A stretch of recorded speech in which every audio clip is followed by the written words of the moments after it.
Bagaimana jika sebuah negara raksasa sumber daya alam tiba-tiba menyatakan ingin menggunakan rupiah Indonesia sebagai alat transaksi, menggantikan dolar? Hari ini, mari kita bicarakan skenario jika yang menarik ini dan menelisik lebih dalam tentang kepercayaan dunia terhadap Indonesia yang terpancar darinya. Di berbagai forum internet dan diskusi internasional, tema ini sesekali muncul menjadi perbincangan hangat, ketika negara-negara di Afrika atau Amerika Latin, terutama yang sedang menghadapi situasi sulit seperti sanksi ekonomi, mulai berpikir, negara mana yang paling bisa kita percaya saat ini? Nama Indonesia ternyata sering kali disebut. Secara realistis, tentu ini bukanlah hal yang bisa terwujud dalam semalam. Ada banyak rintangan politik dan kerumitan finansial global. Namun, di balik wacana tersebut, ada sebuah ikatan emosional yang jauh lebih dalam dari sekadar urusan uang. Kali ini, mari kita selami akar dari kepercayaan itu melalui sudut pandang seorang konsultan perdagangan dari sebuah negara di Afrika. Kita sebut saja namanya Bambang. Awalnya, Bambang hanya mengenal Indonesia sebagai negara pariwisata yang indah dengan Balinya. Bagi negaranya yang kaya akan mineral dan memiliki sejarah panjang, negara kepulauan di ujung Asia Tenggara ini terasa begitu jauh dan asing. Sudah 18 tahun ia berkecimpung di dunia perdagangan. Selama itu, ia menjalin bisnis dengan banyak negara dari Tiongkok, Uni Emirat Arab, hingga negara-negara Eropa. Baginya, Indonesia pada awalnya bukanlah negara yang istimewa. Justru, ia sempat menyimpan keraguan. Bukankah Indonesia negara yang netral dan non-blok? Apakah mereka bisa diandalkan dalam situasi genting? Pikirnya, pengalaman dana negaranya yang dibekukan akibat sanksi internasional membuatnya memandang semua negara dengan sangat hati-hati, termasuk Indonesia. Namun, sebuah berita hipotetis mengejutkan dan mengubah total pandangannya. Anggap saja ini bukan berita sungguhan, melainkan sebuah momen pencerahan yang menjadi titik balik dalam benaknya. Bagaimana jika negara kita secara resmi mengakui rupiah sebagai mata uang pembayaran? Kejutan itu membawa serta sebuah harapan besar terhadap Indonesia. Baginya, fakta bahwa rupiah bukan dolar, euro, atau bahkan yuan muncul sebagai sebuah pilihan, adalah sebuah peristiwa yang menjungkir balikan logika. Mengapa Indonesia? Pertanyaan itulah yang kemudian menuntunnya dalam sebuah perjalanan untuk memahami jiwa bangsa Indonesia yang sesungguhnya. Ia merasa ada alasan yang lebih manusiawi di baliknya, sesuatu yang tidak bisa dijelaskan hanya dengan kalkulasi ekonomi semata. Mulai dari sini, mari kita ikuti penemuan Bambang tentang sisi lain Indonesia yang tak pernah ia duga. Atas instruksi dari perusahaannya, Bambang mulai melakukan riset mendalam tentang Indonesia. Disinilah ia dihadapkan pada jurang besar antara citra yang selama ini ada di kepalanya dengan kenyataan. Hal pertama yang membuatnya tercengang adalah skala ekonominya. Ia baru sadar bahwa PDB Indonesia termasuk salah satu yang terbesar di dunia, anggota G20, dan memiliki pasar domestik yang kekuatannya setara, atau bahkan melebihi, negara-negara kaya minyak di Timur Tengah. Anggapannya bahwa Indonesia hanyalah negara agraris dan pariwisata langsung runtuh. Kemudian, kekuatan industrinya, hilirisasi nikel untuk baterai kendaraan listrik, ekonomi digital yang melahirkan banyak unicorn, hingga industri pengolahan kelapa sawit yang berkelanjutan. Ia terkesima pada fakta bahwa semua ini bukan sekadar ekspor komoditas mentah, melainkan telah menjadi tulang punggung rantai pasok global masa depan. Ia sadar, bahkan negara-negara adidaya seperti Amerika dan Tiongkok pun membutuhkan pasokan dari Indonesia untuk mewujudkan transisi energi hijau mereka. Namun, yang paling menyentuh hatinya bukanlah angka statistik atau spesifikasi teknologi, melainkan sikap dan mentalitas para pengusahanya.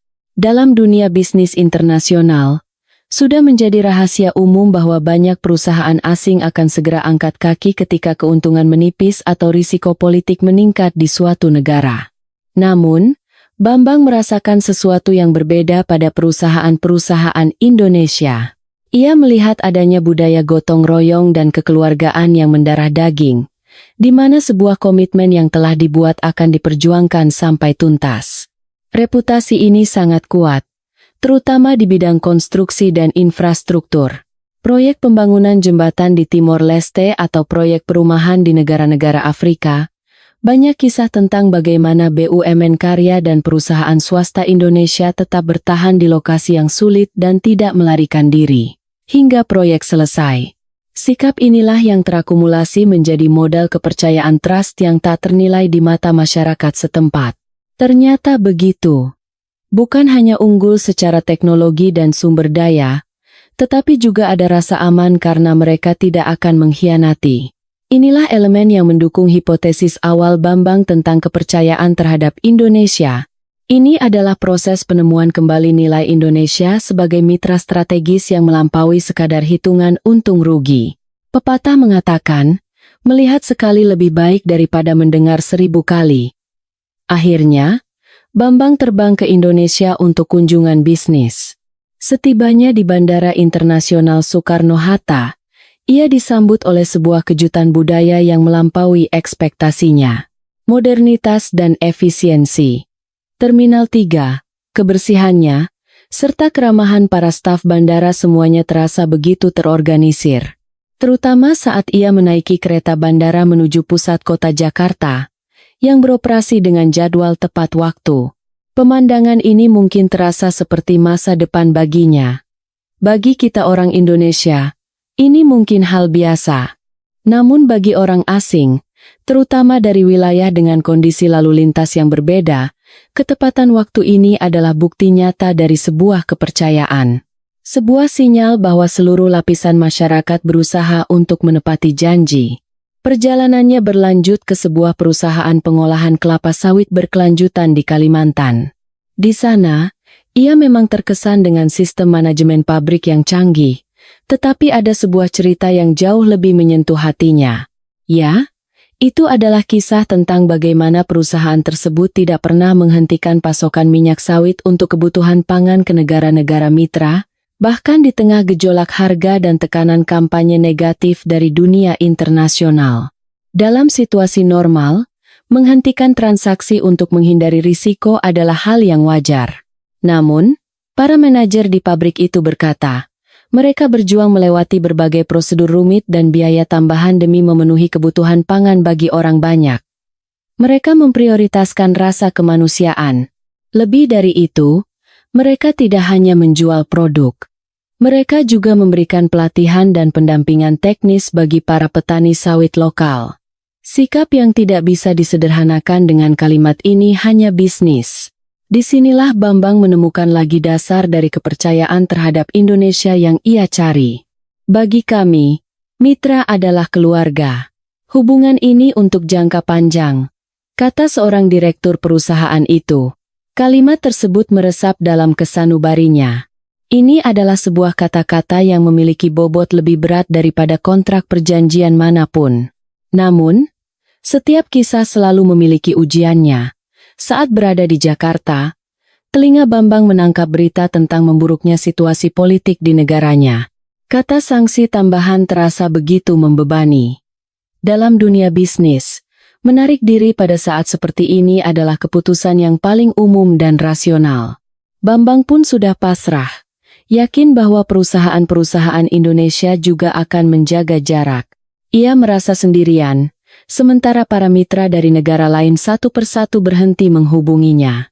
Tetapi, di tengah kesendiriannya, sebuah telepon masuk. Telepon itu dari direktur perusahaan sawit yang baru ia temui. Pak Bambang, bagaimana kalau kita makan malam? Mungkin ini adalah pemberitahuan pemutusan kontrak, pikirnya cemas. Dengan perasaan was-was, ia datang ke restoran yang telah ditentukan. Namun, kata-kata yang diucapkan sang direktur benar-benar membalikan semua dugaannya. Kami tahu situasinya sedang sulit, Pak. Tapi kami tidak akan menyerah. Pangan adalah urusan kemanusiaan, terpisah dari politik. Selama masih ada orang yang membutuhkan, kita akan cari cara untuk mengirimkannya, ucap sang direktur dengan tenang. Yang lebih mengesankan adalah kalimat berikutnya. Di Indonesia, Teman sejati tidak akan ditinggal saat sedang susah. Rupanya, salah satu manajer di perusahaan itu pernah tinggal di Afrika dan memahami budaya lokal di sana, di mana ikatan persaudaraan justru semakin kuat di masa-masa sulit. Bangsa Indonesia juga seperti itu, tambahnya. Ini bukan lagi hubungan mitra bisnis, melainkan ikatan sebagai sesama kawan seperjuangan. Meskipun ada batasan hukum dan rintangan nyata, niat tulus yang mereka tunjukkan saat itu menjadi penyelamat terbesar bagi Bambang. Di hari kepulangannya, di bandara, ia bertemu dengan seorang pengusaha UMKM lain, sebut saja Ibu Susi. Ia adalah seorang eksportir kerajinan batik dari Yogyakarta yang sudah 10 tahun menjalin hubungan dagang dengan mitra di negara Bambang. Ketika sanksi membuat transaksi menjadi sulit, Ibu Susi bahkan rela menggunakan tabungan pribadinya untuk membayar gaji para pengrajinnya agar hubungan bisnis itu tetap terjaga. Awalnya memang bisnis, tapi lama-lama jadi seperti keluarga sendiri. Mereka juga punya keluarga yang harus dihidupi. Tidak mungkin saya tinggalkan begitu saja, kata Ibu Susi. Mendengar itu, hati Bambang terasa hangat. Inilah kemitraan sejati, pikirnya. Politik dan ekonomi memang tidak bisa dipisahkan. Tetapi, yang pada akhirnya merekatkan keduanya adalah kepercayaan antar manusia. Ibu Susi pun berharap, andai saja ada mekanisme baru seperti pembayaran langsung dengan rupiah, pasti akan lebih banyak lagi kerjasama yang bisa kita lakukan. Dan inilah akhir dari ceritanya.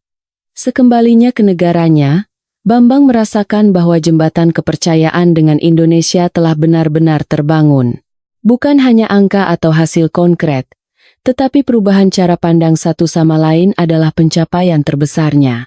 Indonesia adalah sahabat sejati dan mitra terpercaya. Dengan keyakinan itu, ia kini terus berjuang untuk mengembangkan hubungan kedua negara.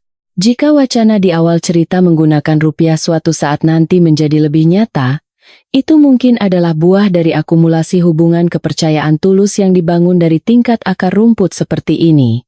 Kebijakan negara memang penting, tetapi semangat juang, integritas, dan rasa kekeluargaan dari para insinyur, manajer, dan pengusaha di lapanganlah yang ternyata mampu menggerakkan hati orang-orang di negara yang jauh. Mari kita maknai episode ini sebagai sebuah kisah hangat tentang Indonesia. Di tengah dunia yang penuh ketidakpastian, kisah seperti ini kembali mengingatkan kita akan betapa berharganya sebuah kepercayaan. Bagaimana perasaan Anda setelah mendengar cerita ini? Silakan bagikan di kolom komentar ya.